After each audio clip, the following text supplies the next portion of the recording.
늦은 밤이었다.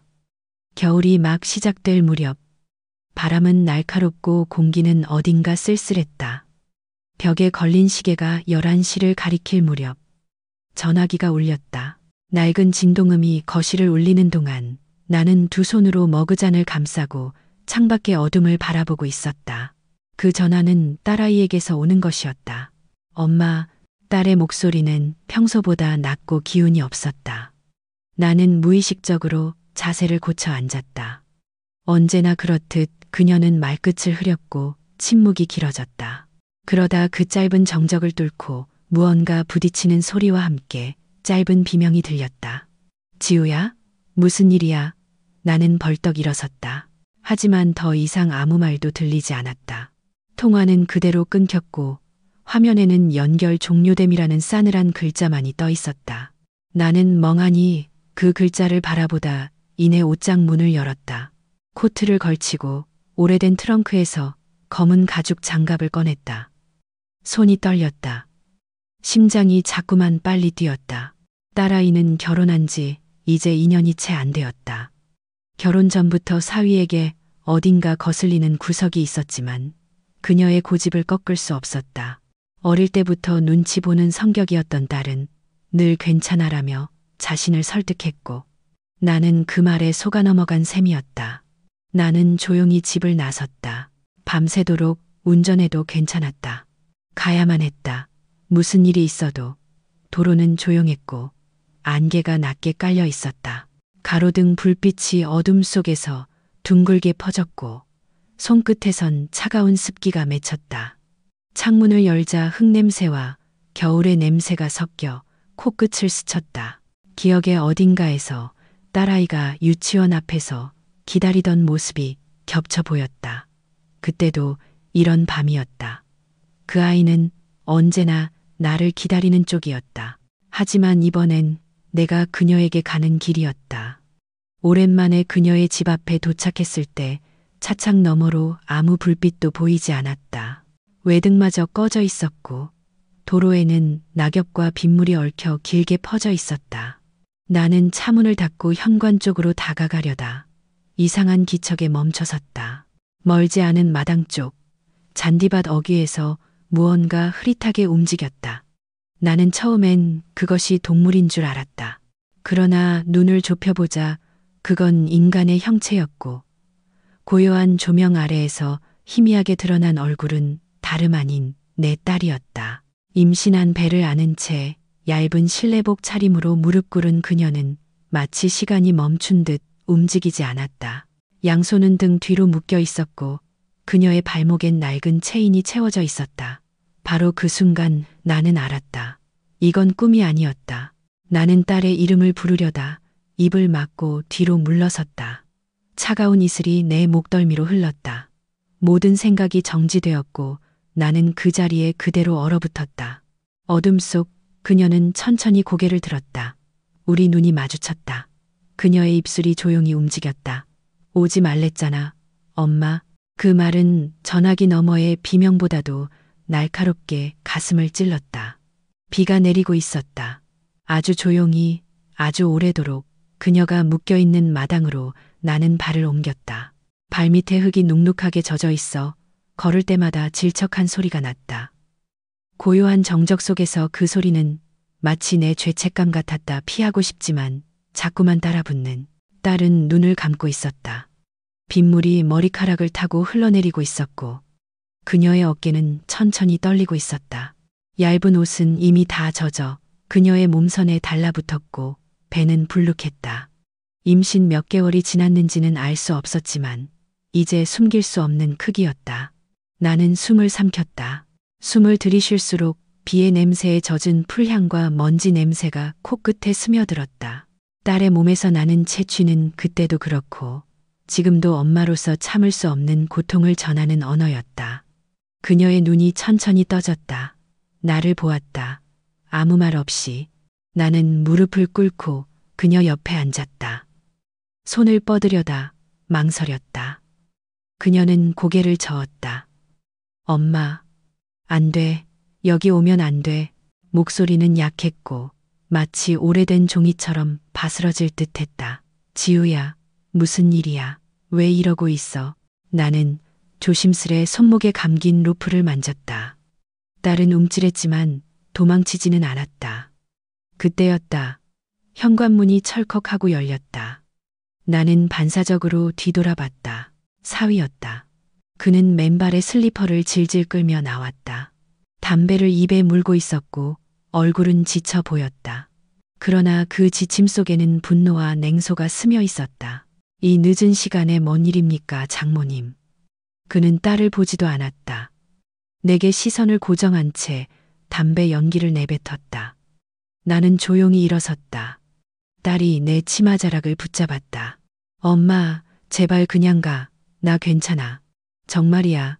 그 순간 내 심장이 찢어졌다. 딸은 내가 분노할까 두려워했다. 자신이 이런 꼴을 당한 것보다도 내가 상처받을까 걱정하고 있었다. 사위는 웃음을 흘리며 말했다. 이해가 자꾸 말을 안 들어서요. 애기 가진 사람이면 애기답게 있어야죠. 근데 자꾸 반항을 해요. 이게 나는 그의 말을 받아들일 수 없었다. 내 안에서 무언가 조용히 부서지고 있었다. 그것은 오래전부터 견뎌온 침묵의 껍데기였다. 나는 딸이 결혼하던 날을 떠올렸다. 그날 나는 내 이름을 숨겼다. 모든 배경도 모든 재산도 그저 평범한 지우 엄마로 살고 싶었고 딸이 내 그림자 없이도 온전히 자기 가정을 이루길 바랐다. 하지만 지금 이 마당에서 나는 그것이 얼마나 어리석은 선택이었는지 깨달았다. 사위는 다시 안으로 들어가 버렸다. 문이 닫히는 소리가 메아리처럼 울렸다. 나는 딸의 등 뒤로 손을 뻗어 묶인 로프를 풀었다. 손끝에 감기는 천의 감촉은 축축하고 찢긴 자국이 그녀의 피부에 남아 있었다. 그녀는 흐느끼지 않았다. 그저 고개를 숙이고 앉아 있었다. 우리 집에 가자. 나는 조용히 말했다. 이젠 아무 말도 하지 말고 그냥 가자. 딸은 천천히 고개를 끄덕였다. 말없이 눈물을 흘리며. 그날 밤 우리는 함께 차에 올랐다. 그녀는 조수석에 앉았고 나는 그녀의 젖은 머리칼을 수건으로 감싸주었다. 손끝에 전해지는 체온은 약하고 떨리고 있었다. 그 순간 나는 알았다. 이건 단순한 가정폭력이 아니었다. 이건 내가 직접 꺼내야 할 오래된 칼이었다. 그리고 그 칼날은 이제 내 이름을 드러낼 준비를 하고 있었다. 그녀는 그날 밤 한마디도 하지 않았다. 조수석에 앉은 채 두 손을 배 위에 얹고 눈을 감고 있었다. 차 안은 따뜻했지만 그녀의 얼굴은 창백했고 창밖을 흐르는 가로등 불빛만이 간간히 그녀의 옆모습을 스쳐 지나갔다. 지우야, 나는 몇 번이고 불러보았지만 그녀는 고개만 천천히 저었다. 아무 말도 하지 말라는 듯이. 서울로 돌아온 건 새벽 3시 무렵이었다. 아파트에 도착하자마자 나는 그녀를 화장실로 데려가 따뜻한 물로 몸을 씻게 했다. 젖은 옷은 모두 벗겨내어 세탁기에 넣었고 나는 마른 수건을 손에 쥐고 욕실 앞에서 기다렸다. 샤워기 물소리 사이로 흐느낌이 아주 작게 들렸다. 억지로 삼킨 울음은 물보다 조용했고 더 오래 남았다. 그녀는 몸을 닦은 후 내가 내어준 내 잠옷을 입고 거실 한켠의 작은 이불 위에 누웠다. 나는 조용히 소파에 앉아 그녀를 바라보았다. 그때였다. 그녀가 입을 열었다. 엄마, 미안해. 그 한마디는 내가 들은 그 어떤 말보다 더 무거웠다. 나는 고개를 저었다. 미안한 건 네가 아니라 나야. 딸은 고개를 돌렸다. 나 거기서 못 나왔어. 혼자서는 도저히 못 나가겠더라고. 근데 엄마가 오면 그 사람이 엄마한테도 뭐 할까봐. 그래서 계속 말 못했어. 그녀의 눈동자는 오랜 시간 속에 묻혀있던 고요한 절망이었다. 나는 그 말을 들으며 비로소 깨달았다. 이 아이는 이 모든 시간을 엄마를 지키기 위해 버텨왔던 것이다. 지우야, 이제 괜찮아. 너 혼자가 아니야. 나는 조심스럽게 그녀의 손을 잡았다. 그 손은 참 작았다. 아이 때처럼. 하지만 지금은 그 손 안에 또 다른 생명이 자라고 있었다. 그날 밤 우리는 말없이 서로의 손을 붙잡고 잠들었다. 며칠이 지났다. 그녀는 아직도 말이 적었고 종종 혼자 베란다에 나가 앉아 있었다. 그런 그녀를 보며 나는 과거의 자신을 하나하나 되짚었다. 나는 원래 그렇게 약한 사람이 아니었다. 딸이 대학에 들어갈 무렵까지 나는 이름만 대면 아는 사업가였다. 조용히 그리고 단단하게 회사를 키워왔고 재계 몇몇 인사들과도 긴밀히 일했다. 하지만 딸이 고등학교에 다니던 어느 날 나는 모든 걸 접고 사라졌다. 이유는 단 하나. 아이에게 평범한 삶을 주고 싶었다. 회장 딸이라는 이유로 상처받지 않게. 그래서 나는 내 이름을 바꿨고 집도 옮겼으며 딸에게는 한 번도 엄마가 누구인지 말하지 않았다. 나를 아는 이들에겐 연락을 끊고 혼자 조용한 삶을 택했다. 그리고 결혼. 사윗감이란 남자는 딸을 향해 순한 여자라며 웃었고 나는 그의 미소 속에 무언가 불길한 그림자를 느꼈다. 그러나 딸은 그를 사랑했다. 나는 침묵했다. 딸의 선택을 존중하려고. 하지만 침묵은 때때로 칼이 된다. 나는 너무 오래 조용했고 너무 늦게 움직였다. 그녀가 내게 말했다. 엄마, 그 사람 처음엔 안 그랬어. 근데 회사를 힘들게 맡고 일이 잘 안 풀리면서 점점 변했어. 술 마시면 무서워졌고 나한테, 애한테 그게 점점 더 심해졌어. 나는 그녀의 말 하나하나를 꾹꾹 눌러 새겼다. 그러다 조심스레 물었다. 그 집안 반지 말이야. 결혼식 때 끼워줬던 그 반지. 혹시 보여줄 수 있을까? 그녀는 고개를 끄덕였다. 작은 서랍에서 꺼낸 반지는 단순한 금반지였다. 하지만 안쪽에는 익숙한 문양이 새겨져 있었다. 바로 그 순간 나는 확신했다. 그 사위 그 집안은 내가 예전에 사업 파트너로 함께 일했던 재단의 부사장 집안이었다. 겉으론 깨끗했지만 내부에선 회계 조작과 비자금 문제로 수없이 고발당했으나 결국 무혐의로 덮여졌던 그들. 나는 그 집안을 알고 있었다. 너무나도 잘. 이제 침묵은 끝날 때가 왔다. 아침 햇살이 커튼 틈으로 스며드는 순간 나는 잠들지 못한 밤의 무게를 다시 느꼈다. 딸은 내 침대 곁 작은 소파에서 자고 있었다. 고요한 숨결, 배 위에 올려놓은 손, 조금 부어있는 눈가. 나는 그 모습을 바라보며 오래전 상견례 날을 떠올렸다. 모든 일이 시작된 순간이기도 했다. 그날 나는 평범하게 보이려 애썼다. 흰 블라우스, 검은 치마, 소박한 코트. 머리도 낮게 묶었고 가지고 있던 명품 가방 대신 20살 때 사서 누렇게 바랜 가죽 가방을 들었다. 내가 누구인지, 얼마나 많은 사람들과 손을 잡았고 누구와 등을 돌렸으며 어떤 자리에 있었는지 그것은 아무도 몰라야 했다. 딸이 사랑하는 사람의 가정에 나는 어떠한 권위나 그림자도 들이우고 싶지 않았다. 지우는 순했고 예민했고 사랑을 믿는 아이였다. 그 아이에게 회장딸이라는 짐을 지우고 싶지 않았다. 그래서 나는 그날 내 이름 대신 지금의 이름을 내밀었다. 서류상으로만 존재하는 새 이름. 모든 과거를 지우고 살아가기 위해 만든 작은 껍데기 같은 이름. 상견례 자리에서 사위의 부모는 친절했다. 겉보기에만 사위의 어머니는 딸을 위아래로 훑으며 말했다. 아가씨는 참 조용하고 얌전하네. 요즘 보기 드물어요.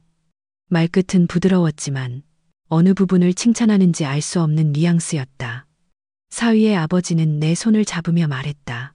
장모님은 직업이 따로 있으십니까? 나는 웃으며 고개를 저었다. 그냥 조그맣게 가게를 한 적은 있었지만 지금은 쉬고 있어요. 그들은 그것을 마음에 들어했다. 약한 집안, 부담 없는 처가, 우리 아들이 주도권을 쓸 수 있는 결혼. 그리고 사위가 말했다. 어머니, 지우는 엄마랑 둘이 살았어요. 좀 소박하게 자랐죠. 딸은 얼굴이 빨개졌고 나는 화가 치밀었지만 침묵했다. 그때 나는 알았다. 이 사람들은 순하고 약한 여자를 원했다는 것을. 아들이 통제하기 좋은 사람을. 그러나 나는 다시 침묵을 선택했다. 딸의 행복을 위해서, 오래된 한국식 관념 중 하나는 결혼은 여자가 참고 들어가는 것이라는 생각이었다. 나는 그런 말을 믿지 않았지만 딸이 원하는 가정을 위해 내 신념을 조금씩 꺾었다. 그리고 그 침묵의 대가는 지금의 이 상황이었다. 딸은 그 반지를 내려다보며 말했다. 엄마, 나 그 집안이 그렇게 복잡한 집인지 몰랐어. 나한테 늘 순해 보였고 나만 믿으라고 했고 나는 그녀의 손에서 반지를 건네받았다. 금속의 차가운 감촉이 손끝을 찔렀다. 안쪽의 문양. 그 문양은 내가 회사를 운영하던 시절 재단의 부사장이 쓰던 표식과 같았다. 지우야, 나는 조용히 입을 열었다. 사실 엄마는 예전에 작은 회사를 했어. 그 회사가 이 사람들 집안하고 몇 번 엮인 적이 있어. 딸의 눈이 크게 흔들렸다. 엄마가 왜 나한테 말 안 했어? 나는 고개를 숙였다. 엄마 때문에 네가 상처받을까 봐. 엄마의 이름이 네 결혼을 더 어렵게 만들까 봐. 그리고 무엇보다 엄마가 가진 힘이 내 인생을 대신 살아버릴까 봐. 딸은 입술을 깨물었다. 근데 엄마, 나 너무 무서웠어. 그 사람 술 마시면 달라지고 말투도 달라지고 근데 내가 말하면 엄마가 걱정할까 봐. 내가 더 참고 더 버티면 괜찮아질 거라고 생각했어. 나는 그녀의 어깨를 감싸 안았다. 그녀의 체온은 따뜻하지만 오래된 두려움으로 차 있었다. 이제 그만 말해도 돼. 나는 아주 조용히 말했다. 이제부터는 엄마가 말할 거야. 그때 내 마음속 어떤 문이 열렸다. 그동안 잠가두고 봉인하고 잊었다고 믿었던 문. 그 문 너머엔 내 이름, 내 사람들, 내가 지켜야 했던 것들, 그리고 내가 때때로 무서워했던 힘이 있었다. 하지만 이제 그 힘을 꺼내야 했다. 딸을 위해서, 그리고 아직 태어나지 않은 그 작은 생명을 위해서. 그날 저녁 나는 조용히 책상에 앉아 오래된 서랍을 열었다. 거기엔 내가 봉인해 두었던 것들이 있었다. 명함, 계약서 복사본, 예전 회의록, 그리고 몇 장의 사진. 그중 하나 낡은 서류 봉투 속에서 꺼낸 문서 한 장이 손끝에 걸렸다. 재단법인 무광재단 운영위 회의록 2008년 2월. 표지에 적힌 이름들 중 하나가 사위의 아버지였다. 나는 천천히 그 이름을 꺼내 들었다. 그 이름은 결코 낯설지 않았다. 그들은 깨끗한 얼굴로 사업을 했지만 늘 뒤에서는 약한 거래처를 압박했고 숫자를 바꾸었고 말 없는 사람들만 옆에 두었다. 그리고 나는 그들과 등을 돌렸었다. 더 이상 함께할 수 없었기 때문이었다. 그로 인해 우리 회사도 손해를 입었지만 양심은 지킬 수 있었다.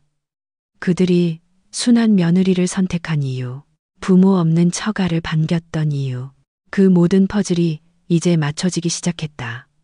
그리고 무심코 지나쳤던 하나의 사실, 딸이 결혼식 때 끼운 반지, 그 안쪽에 있던 작은 문양, 그건 단순한 장식이 아니었다. 무광재단 이사들만이 사용하던 표식이었다. 나는 그걸 알고 있었다. 아무도 모르게 새긴 그들만의 상징. 나는 딸에게 다시 물었다. 그 반지, 너한테 직접 끼워줬던 사람, 누구였니? 딸은 고개를 갸웃했다. 결혼식 날, 시어머니가 손수 끼워줬어. 그거 우리 집안 전통이라면서. 나는 침묵했다. 그래. 그들에게는 언제나 전통이라는 말이 좋았다. 그 말 뒤에는 계급, 통제, 침묵이 숨어 있었다. 며칠 후 나는 재단 시절 알고 지내던 법무팀에 연락을 넣었다. 이름을 밝히자 잠시 정적이 흐른 뒤 조용히 목소리가 바뀌었다. 회장님, 연락을 기다리고 있었습니다. 나는 조용히 웃으며 대답했다. 회장 아닌 지 오래됐어요. 그냥 엄마입니다. 지금은요. 하지만 그들은 알고 있었다. 내가 누구였는지, 그리고 무엇을 할 수 있는지. 나는 차분하게 사위와 그의 가족에 대해 조사해달라고 요청했다. 그리고 그동안 딸이 겪었던 모든 것을 문서화하기 시작했다. 딸은 내가 뭘 하고 있는지 자세히 묻지 않았다. 그저 저녁을 먹고 나면 소파에 앉아 손으로 배를 감싸고 라디오를 들었다. 라디오에서 흘러나온 노래는 아주 오래된 곡이었다. 가을 편지. 그 멜로디 속에서 나는 딸의 눈동자에 남은 불안을 읽었다. 엄마, 나 혹시 이 아이까지 빼앗기게 되면 어떡해? 딸은 그 말 끝에 목소리를 삼켰다. 나는 그녀의 손을 잡고 말했다. 그럴 일 없어. 절대. 그 말은 단순한 위로가 아니었다. 그건 약속이었다. 그리고 그 약속을 지키기 위해 나는 나 자신을 꺼내야만 했다. 그날 밤 서류 더미 속에서 작은 녹음기를 찾았다. 한때 회의 기록을 남기기 위해 쓰던 것이었다. 오래된 그 기계의 건전지를 갈고 나는 딸에게 조심스레 물었다. 지우야, 혹시 예전에 무서웠던 일들 누가 들어줬으면 좋겠다고 생각한 적 있어? 그녀는 한참을 망설이다 고개를 끄덕였다. 나는 녹음기를 건넸다. 말하지 않아도 돼. 그냥 혼자 있을 때 이걸 켜놓고 말해. 그리고 끝나면 엄마한테 줘. 그녀는 그 기계를 손에 꼭 쥐었다. 고마워, 엄마. 진짜로. 그 밤 그녀는 혼자 방에 들어가 문을 닫았다. 나는 거실에 남아 오래된 재단 관련 기사들을 정리했다. 그들의 비자금 흐름, 가족 소유, 회사 명의, 상속 계획까지 모든 게 연결되어 있었다. 그리고 새벽 3시 딸이 나와 녹음기를 내밀었다. 엄마, 다 말했어. 울기도 했고, 근데 이상하지. 말했더니 조금 숨 쉴 수 있을 것 같아. 나는 고개를 끄덕이며 그것을 받아들었다. 그 순간 알았다. 이건 시작이었다. 이 조용한 고백이 곧 사위의 끝을 향한 시작이었다. 녹음기를 재생한 것은 새벽이 완전히 기울고 창밖이 파란빛으로 물들기 시작할 무렵이었다.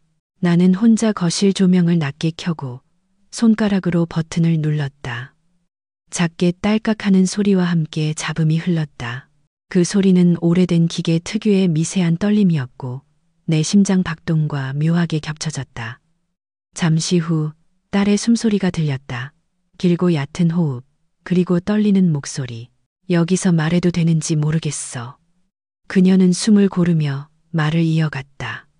처음엔 정말 괜찮았어. 그 사람 나한테 잘해줬고 늘 착한 척 했으니까.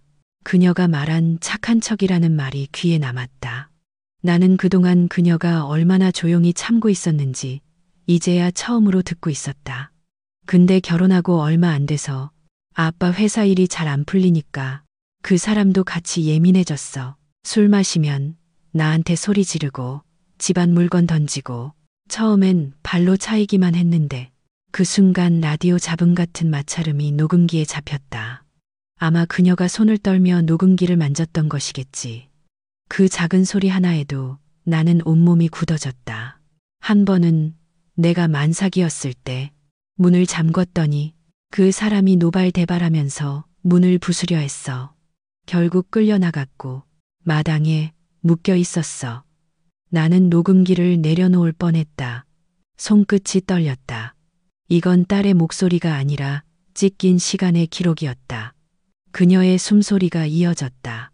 엄마가 보면 너무 속상할까봐 말도 못했어. 근데 제일 무서웠던 건 그 사람이 애를 자기 거이라고 자꾸 확인하려 들던 거야. 애 초음파 사진 보고 내가 딴 사람 만난 거 아니냐고. 그 말은 나를 숨막히게 했다. 딸이 왜 그토록 움츠러들었는지, 왜 도망치지 못했는지, 왜 내가 온 날에도 나를 막았는지 모든 이유가 거기에 있었다. 내가 엄마 닮아서 그런가 봐. 엄마도 옛날에 많이 참았잖아. 그래서 나도 참으면 괜찮아질 줄 알았어. 그 말 한 줄이 내 심장을 파고들었다. 나는 딸이 내 약한 시절을 기억하고 있었다는 사실이 미안하고 아프고 부끄러웠다. 그녀는 어릴 적 내가 버티는 모습을 보고 자랐고 그걸 사랑을 지키는 법이라고 배웠던 것이다. 근데 엄마, 오늘은 엄마가 나를 찾으러 온 발자국 소리가 너무 따뜻했어. 그 소리 듣는데 내가 살아있는 사람 같았어. 녹음기의 마지막 부분에서 조용히 흐느끼는 숨소리가 들렸다. 그 숨은 길고 얇고 부서질 듯했다. 나는 녹음기를 껐다. 손끝에 남은 감각이 사라지지 않았다. 그날 오후 나는 내 사무실로 향했다. 오래 비워둔 채 있었던 곳. 문을 열자 먼지 냄새와 오래된 종이 냄새가 공기에 섞여 있었다. 그러나 책상 한편엔 아직도 놓여있던 금속 명패가 있었다. 윤서연 회장. 나는 그 명패를 바라보며 잠시 숨을 골랐다. 그리고 그것을 가방에 넣었다. 이제는 그 이름이 필요했다. 법무팀에서는 이미 상황을 정리해 두었다. 사위 집안의 금융기록, 재산 변동, 회사 내부의 위법 정황, 완벽할 만큼 꼼꼼했다. 회장님, 증거는 더 모으겠습니다. 변호사는 고개를 숙였다. 나는 조용히 말했다. 아니요. 이걸로 충분해요. 나는 이제 조용히, 그러나 확실히 움직일 준비가 되어 있었다. 그들의 약점은 내가 너무 잘 알고 있었다. 그리고 사위는 아직 모른다. 그가 건드린 사람이 약한 집안의 며느리의 엄마가 아니라 그가 가장 두려워해야 할 사람이라는 걸. 해가 질 무렵 나는 서류를 정리해 들고 집으로 돌아왔다. 딸은 주방에서 따뜻한 미역국 냄새를 풍기며 나를 기다리고 있었다. 가스레인지 불 위에서 물 끓는 소리가 작게 울렸고 창밖엔 초겨울 바람이 부드럽게 스쳐갔다. 나는 그녀에게 조용히 말했다. 지우야, 이제 걱정하지 마. 엄마가 너를 대신해서 말할게. 딸은 내 얼굴을 오래 바라보다가 아주 작게, 그러나 오랜 시간 눌러 담았던 목소리로 말했다. 엄마, 믿어도 돼? 나는 고개를 끄덕였다. 그건 약속이 아니라 선언이었다. 그리고 그 선언은 곧 사위의 인생을 뒤흔드는 시작이 될 것이었다. 며칠 후 나는 다시 그 집을 찾았다. 이번엔 혼자가 아니었다. 변호사, 법무팀 조사관, 그리고 한 명의 기자까지 함께였다. 조용한 전쟁은 이렇게 시작되었다. 현관문 앞에 선 나는 아주 조용히 초인종을 눌렀다. 처음 마당에서 딸을 보았던 그날의 냄새가 다시 떠올랐다. 눅눅한 흙, 오래된 목재의 냄새, 그리고 철문을 두드리는 초겨울 바람. 그러나 이번엔 내 손끝이 조금도 떨리지 않았다. 문을 연 건 사위였다. 그는 나를 보자마자 눈썹을 찌푸렸다. 장모님, 무슨 일이시죠? 나는 웃지도 않고 고개만 살짝 끄덕였다. 이야기를 좀 하러 왔어요. 그의 시선이 뒤에 선 변호사들과 기자를 훑었다. 순간 그의 표정에 아주 미세한 당황이 스쳤다. 여긴 우리 집입니다. 허락 없이 이렇게 찾아오시면. 나는 그의 말을 끊었다. 그 집 마당에서 임신한 내 딸을 쇠사슬로 묶었던 사람에게 그 말 들으니 묘하네요. 그 말에 사위는 입을 다물었다. 내가 가방에서 꺼낸 것은 몇 장의 문서와 녹음 파일 복사본이었다. 하나는 녹취록, 하나는 의료기록, 그리고 하나는 법무팀이 준비한 정식 고소장 초안이었다. 이건 당신이 우리 딸에게 가한 폭력의 증거예요.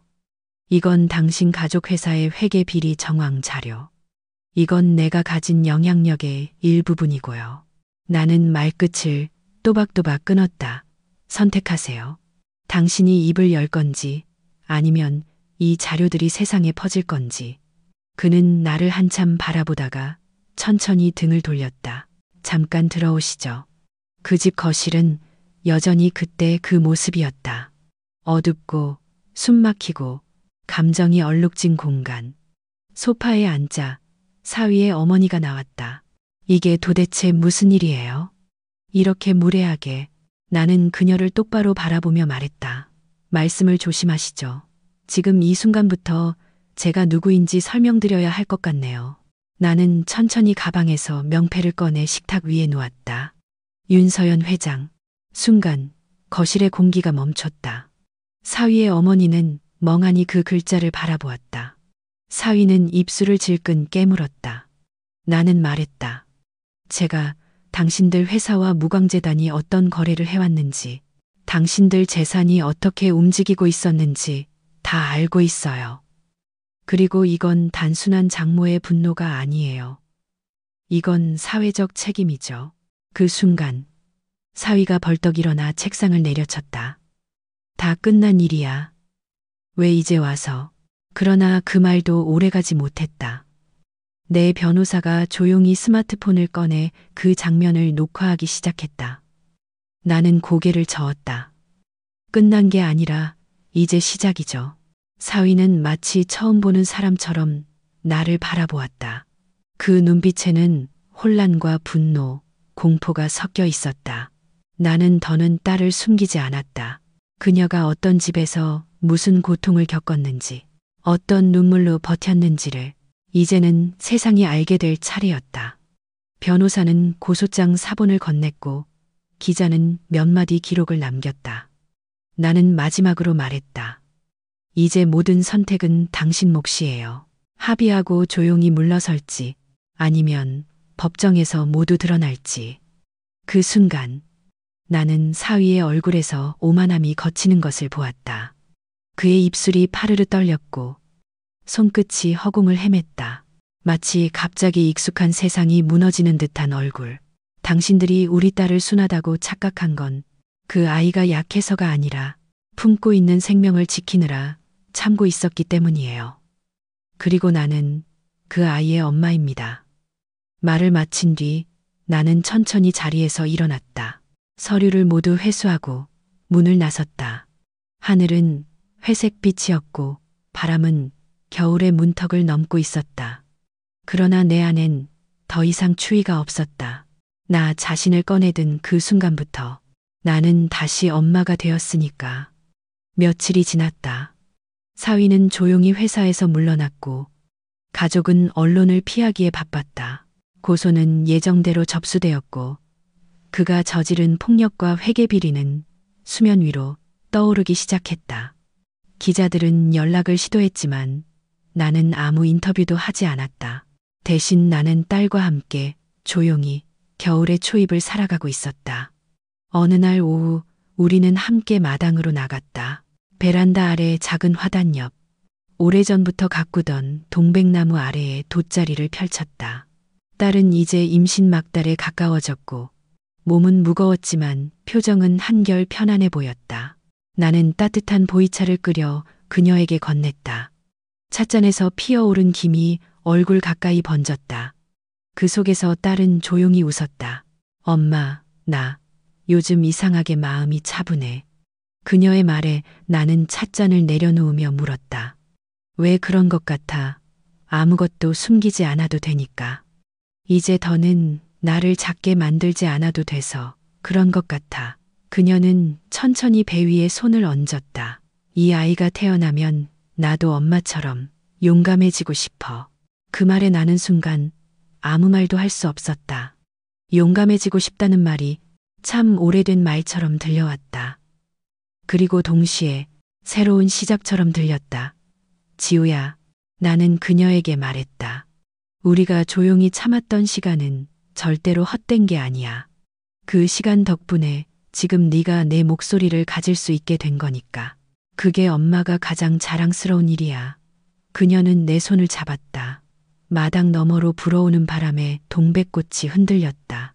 겨울이 오기 직전 동백은 가장 붉게 피어나는 법이었다. 우리는 한참을 말없이 있었다. 때로는 침묵이 말보다 더 깊은 위로가 되기도 하니까. 딸의 손에 힘이 들어왔고 나는 그 온기를 천천히 감쌌다.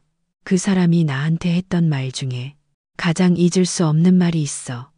딸이 조용히 속삭였다. 뭐라고 했는데? 나는 고개를 돌려 그녀를 바라보았다. 네가 어디 가서 살아남을 수 있을 것 같아? 넌 혼자선 아무것도 못해. 그 말이 내 머릿속에 늘 있었어. 근데 지금은 그 말이 웃겨. 그녀는 고개를 들어 파란 하늘을 올려다보았다. 나 혼자 아니잖아. 엄마가 있으니까. 그리고 나한텐 이제 나 자신이 있어. 나는 눈시울이 뜨거워지는 것을 느끼며 고개를 끄덕였다. 엄마라는 자리는 아이를 지켜주는 것이기도 하지만 그 아이가 스스로를 지킬 수 있게 만드는 것이기도 하다는 걸 나는 이제야 조금 알 것 같았다. 그날 저녁 나는 오래전 서랍 속에 넣어두었던 편지 한 통을 꺼냈다. 딸이 대학에 들어가던 날 써놓고 주지 못한 편지였다. 지우야, 언젠가 네가 누군가와 가정을 이루고 그 안에서 울고 웃게 될 날이 올 거야. 그날 엄마는 너를 위해 침묵할 수도 있고 때론 다시 목소리를 낼 수도 있을 거야.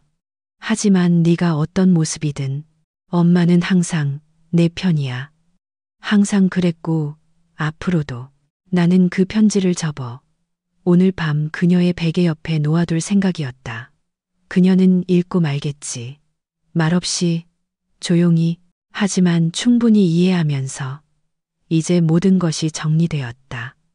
세상은 다시 움직이고 있었고 겨울은 조금씩 깊어지고 있었으며 우리 집 마당의 동백은 여전히 피어 있었다.